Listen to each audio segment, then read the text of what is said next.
தேவனே நாங்கள் ஸ்தோத்திரிக்கிறோம் என்று ரோமர் எழுதின நிருபம் 6ஆம் அதிகாரம் 22வது வசனத்தை பார்க்கிறோம். இப்பொழுதும் நீங்கள் பாவத்தினின்று விடுதலையாகப்பட்டு தேவனுக்கு அடிமையானபடியினால் பரிசுத்தமாகுதல்களுக்கு கிடைக்கும் பலன் முடிவோ நித்திய ஜீவன் சொல்லி பார்க்கிறோம்.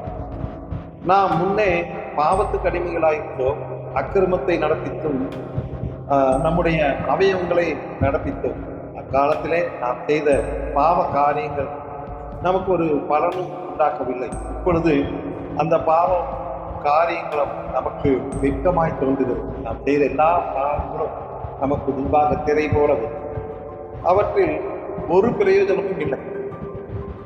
வேதனை மாத்திரமே உண்டாயிருக்கும். பாவத்தை நினைத்து நினைத்து குற்றத்தை நினைத்து நம்மளத்தில் வேதனை மாத்திரம் இருக்கிறது. ஆகவே அப்பாவமான காரியங்களுக்கு முடிவு மரணம். நாம் இனி பாவத்துக்கு அடிமையாயிராமல் தேவனுக்கு அடிமையாயிருப்போம். தேவனுக்கு அடிமையாயிருக்கும் நமக்கு நித்திய ஜீவனை நமக்கு கொடுப்பார். ஆமென். இந்த பரிசுத்த நாளை இந்த நாளில் கர்த்தர் நமக்கு தேவனாய் இருந்து நமக்கு நித்திய ஜீவனை கொடுக்க வல்லவராயிருக்கிறார்.